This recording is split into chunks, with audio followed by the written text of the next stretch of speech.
Yes, thanks for staying with us on the Sports Show. Not too far away, mate. The Adelaide Bite will be back in action November 15th. The season starts, so we thought we'd get on top of it early. Bring in the man that's going to carry the team on his shoulders, mate. That's always the pitcher. Nick Hutchings joins us. Nick, how are you? I'm very well, thanks. How are you doing? Does it rest on the shoulders of the pitcher? You know, when we go out there and watch it, as the fan, we all go, he's got to have the toughest gig. The pitcher's got to have the toughest gig. A lot of the time, yeah. You've got to score runs to win, Yep. But you can't let in too many either. So depends how good your team is at scoring runs, but the pitchers, you got to hold them, not let them score too much at all. How many on your roster? How many pitchers are are in there? On the roster, so you got 4 starting pitchers because there's 4 games a weekend, and then you have up to 7 or 8 relievers behind you. I've always found it interesting with pitchers because you're only allowed to pitch a certain amount of deliveries, are you not? In a series. You can't go out and just pitch the whole game and then pitch the next day and whatever. Depends what league you play in. Yeah. Okay. But with the bite, what is the rule there? I don't believe there is. There is no rule, so you can just keep going, keep throwing them. You get a bit nervous when the other bloke starts to warm up in the bullpen? Oh, of course, yeah. You're about to get taken out. You want to be out there competing and doing the best you can for your team.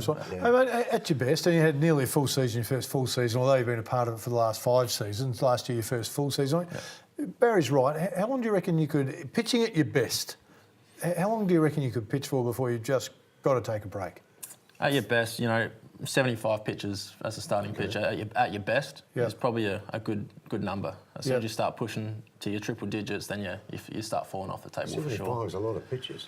It is, but you practice for it. Yeah, of course. You practice for it. Mate, you spent some time with the Pittsburgh Pirates. They signed you 214 to 216 over there with their rookies and then their advanced rookies. How was that experience for you? It was tough. The level of competition is fierce. It's very, very high. Everyone over there is a professional. Yep. So you're battling against everyone else for a spot. So when you go in, how many other pitchers would be in the rookie camp with you? In the rookie camp, we have at least 20, 25. Wow. From all over the place. For one team from all over the world, correct? Yeah. So it's 25 pitchers from all over the world. Yeah. So we're not talking about the guys that are already established. So there's potentially, let's say, 40 pitchers. Would that be fair that are vying for 4 positions?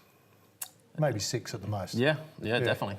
Definitely. Yeah. It's cutthroat. It's cutthroat. You've got to be the best of the best. Does anyone walk before their time's up? You get there, you're all young, you're all 18, 19-year-old kids, some maybe 17. Does anyone that goes, no, this is too hard, I'm packing up and leaving? There is, definitely. Yeah, that happens. And it's hard to see because some of them are your friends. You gain close friendships with them and then next thing you know, they're gone. Yeah.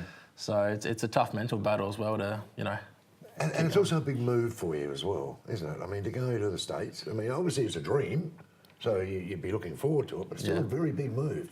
Away from family, away from all the other things that you do. Yeah, you're on the other side of the world in a opposite time zone. So you wake up and your family's gone to bed, so you can't talk to them. And when you're ready to go to bed, they're getting up trying to talk to you, and so you got to get your rest for the next day to compete. It's definitely tough. And what sort of training? How heavy was the training for Pittsburgh? Every single day. Okay. So you play every single day and you train before your games. Yeah. So it depends on what you're doing, what your role is in the game. You have different workloads. Yeah. But you play a game every single day and you train beforehand. Yeah. So Nick, they identify you, they bring you to camp, and then they obviously have some areas that they recognise your weapons are really good at. Let's call them weapons. Yep. And then they want you to improve on certain things. Do they spend much time working on improving, or just trying to strengthen what you're already good at?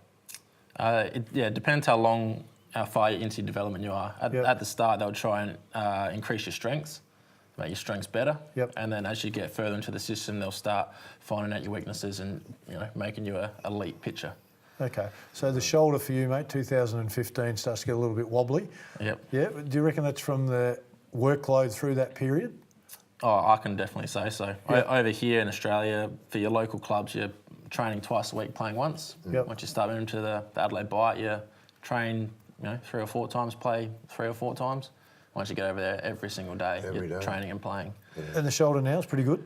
It's not too bad at all. Yep. It still has its days, but you do your rehab and you manage your workload. Okay, so when you talk about managing your workload, that's fine in the build-up to a game. Then the competitive juices start to fire up come November 15th, mate, and you're ready to pitch and you get out there and you're pitching at about, 94 miles an hour, were you saying before we came on? Yeah, that's how many pitches before you say, I'm ready to really let one go? Can you go from the moment you get onto the mound, or you got to get an innings in you before you start to really fly? Yeah, like you're saying, the innings in you is your pre-game bullpen. Yep. So your pre-game bullpen is when you warm up and you get warm, you get hot, Ready you to get go, loose. ball one. Yep. Yeah. So then by the time the game starts, you're 100%. You are competing. Yeah. Mate, I'm interested in the way the boys can shift the ball in the air. So it's the way you hold the ball different. Yeah. Have you got a flipper, mate? You know, they talk about the famous flipper that Warney had. Have you got a little trick in your bag? Yeah. So I throw a splitter.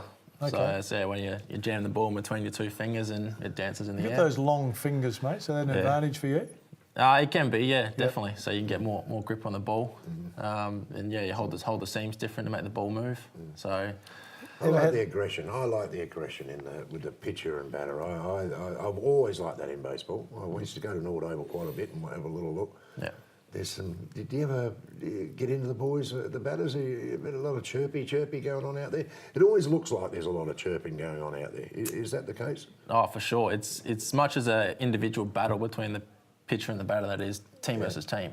So obviously team versus team's your battle, but every single individual pitcher versus batter, you want to succeed and you want to beat them. Yeah. So they're not your friends, they're your enemies. Yeah. Every time they step in the box, you don't like them, you want to beat them. So you do anything you can. Yeah. Except Scotland. You're not allowed to Scotland on me, although, you know. It's been known to happen. Yeah, you're not allowed to after a warning, but you can. So he gets a walk on that, though, doesn't he? You give him a hit, and he's getting a little walk off, and off he goes. Yeah. Ever had an argument with the catcher? You know, because they're giving you the signals on what they think. Have you ever given them the nod and go, yeah, nah, I'm not going with that one? Yeah, I mean it's a friendly thing. Yeah. You have a certain different number of pitches: your fastball, curveball, slider, change-up, splitter, and they'll put down a suggestion of what you should throw. You can agree with them, say, yeah, I think that's a good idea. Okay, so for theirs, it's a suggestion more than this is what I want you to throw. Unless it comes directly from the coach and he's said, I want you to throw this pitch. And then you say, nah. And they put it down again. You say, okay, obviously the coach wants it. So Yeah, okay. Another thing I love about baseball is all this stuff. signals. Yeah, come on. You've got to be making some of them. Some of them have to be made up. Yeah, exactly. What is that? Oh, it's definitely. Everyone understands what's going on? I mean, obviously they do. On the team, yeah, definitely. Yeah. So all out there, you're all aware of what he's talking about. Everyone's on the same page. Yeah. There's got to be some camouflage in it, doesn't it? You can't have... Spectators and opposition. So, yeah, you don't want your opposition to know your strategy, whatever game you're playing. Yeah. So you'd have to have a little bit of homework on that, wouldn't you? You'd have to do that at training. Go, listen, when I get out there on the weekend, I'm going to give you this one, that one, that one, this one, and this one. Yeah. And whatever. And you're going to know what I'm talking about. That's exactly right. So you practice. So you would practice all that. We would. I love it. I think. That's I think it's all part of the game. I think it's all part of it. And where are the bites sitting? How are we going? How are we looking? This year's promising. Yeah. Last year we struggled. We had a lot of young guys, young guys coming to the team. This year we've got a good young core. Yeah. So we've got a good young core of between 19 and 24-year-olds. Yeah. Is our core group. We've got our best player in Stephen Welsh coming back. Oh, yeah. He's had I did see that. Year off last year for the birth of his kid. Yeah. But he's come back this year to lead the team, and it's going to be a Couple of imports. big addition. Couple of imports coming in. Yeah, definitely there'll be some coming They'll over. come from where? America. No, sorry. Is there a club that you're lined up with? In the States, or in the States, or they could come from anywhere? Yeah, I believe Texas Rangers is our club that we're lined up with. Yep. But yeah, we'll get guys from all different leagues, independent leagues that aren't professionals. Yeah. They'll come over and play as well, because it's an opportunity for them to sign a professional contract too from their performances here. Do you do anything else? You got a job? Yep. What do you do? Yeah. I'm a tax accountant as well. Oh, so really? my mum's a tax accountant, and my little brother and I both work for her too. Oh, so okay. yeah, busy during the winter and play baseball during the summer. Good with numbers, mate, so he knows how many strikes are up and how many balls are in. Hey, we mentioned before, Nick, before you came on, we talked about how the Japanese are very strong. You're away with the Australian under-23 team, which got a silver at the World Championship, so well done on that. Lost to Japan. Do you reckon there's ever a chance that the Bite would recruit a Japanese player? Yeah, there's been a few. We had Taiwanese players last year. Yep. So we had Tarzan, who was the home run champion in Taiwan. We've got a good, strong connection over there. So I'm sure we'll get more players from Taiwan. Yeah. Okay. Hey, mate, we wish you all the best. Season starts November 15th. Well, I'm sure we'll speak to some of the Bite boys before the season starts. Stay with us. Still more to come.